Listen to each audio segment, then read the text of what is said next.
Good evening. It's Thursday, August 17th. Welcome to this week's edition of Pet Nights. Jade is sitting beneath me and she is comfortable, so I won't pick her up this evening. And of course, Ichabod, our mascot, is always with us. I'm going to sit Ichabod next to me on the chair. I hope you're sitting someplace comfortably. I hope you're ready to go to sleep, and I hope you enjoy this story. This is Corduroy. A couple weeks ago, I read another book by Don Freeman called Cativa, and this time I'm going to read Corduroy. Corduroy is 50 years old. Let's get started.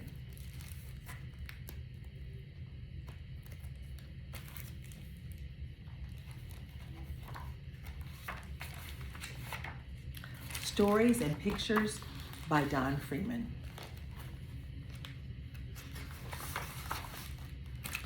Corduroy is a bear who once lived in the toy department of a big store. Day after day, he waited with all of the other animals and dolls for somebody to come along and take him home. There's Corduroy waiting in the store for somebody to get him. The store was always filled with shoppers buying all sorts of things, but no one ever seemed to want a small bear in green overalls. Then one morning, a little girl stopped and looked straight into Corduroy's bright eyes. "Oh, Mommy," she said, "look, that's the very bear I've always wanted." "Not today, dear," her mother sighed. "I've spent too much already. Besides, he doesn't look new. He's lost the button to one of his shoulder straps."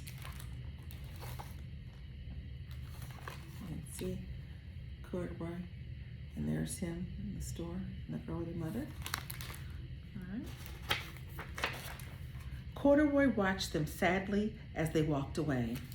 "I didn't know I'd lost a button," he said to himself. "Tonight I'll go and see if I can find it." Okay, that's the girl walking away sad, and that's Corduroy. Okay.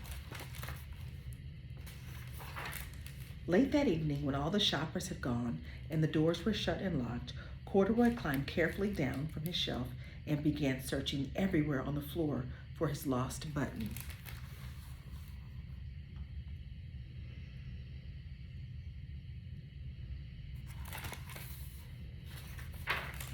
Suddenly, he felt the floor moving under him.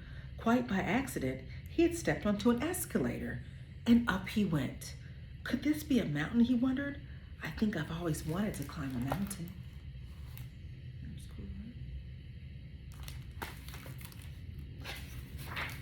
He stepped off the escalator as it reached the next floor, and there before his eyes was a most amazing sight. Tables and chairs and lamps and sofas and rows of beds. "This must be a palace," Corduroy gasped. "I guess I've always wanted to live in a palace."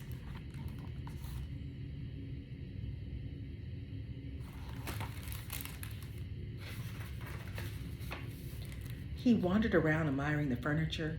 "This must be a bed," he said. "I've always wanted to sleep in a bed." And he crawled up onto a large, thick mattress. All at once, he saw something small and round. "Why, here's my button," he cried. And he tried to pick it up, but like all the other buttons on the mattress, it was tied down tight.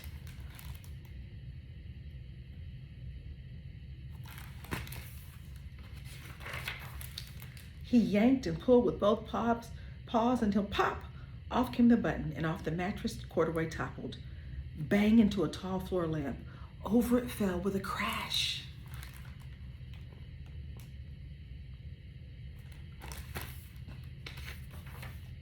Corduroy didn't know it, but there was someone else awake in the store. The night watchman was going on his rounds on the floor above.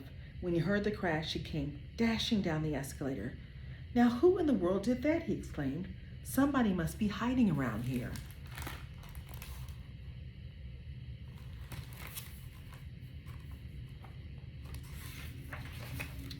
He flashed his light under and over sofas and beds until he came to the biggest bed of all. And there he saw two fuzzy brown ears sticking up from under the cover. "Hello," he said. "How did you get upstairs?"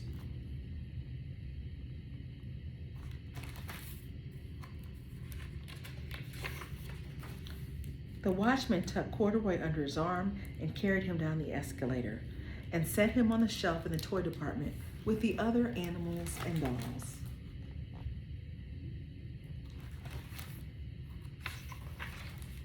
Corduroy was just waking up when the first customers came into the store in the morning, and there, looking at him with a wide, warm smile, was the same girl he'd seen only the day before. "I'm Lisa," she said, "and you're going to be my very own bear. Last night I counted what I've saved in my piggy bank, and my mother said I could bring you home."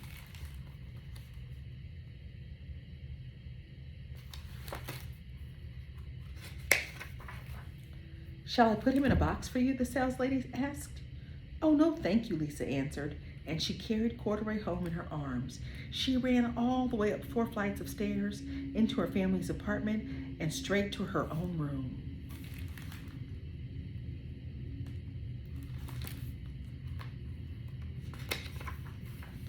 Corduroy blinked. There was a chair and a chest of drawers, and alongside a girl-sized bed stood a little bed just the right size for him. The room was small, nothing like that enormous palace in the department store. "This must be home," he said. "I know I've always wanted a home." Lisa sat down with Corduroy on her lap and began to sew a button on his overalls. "I like you the way you are," she said, "but you'll be more comfortable with your shoulder strap fastened." That's her fixing his shoulder strap.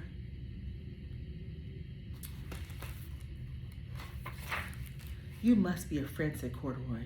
"I've always wanted a friend." "Me too," said Lisa, and gave him a big hug. I hope you've enjoyed this Pet Nights edition of Corduroy. I hope you have a very happy evening, a good night, and sweet dreams. Jade and Ichabod say good night. Thank you.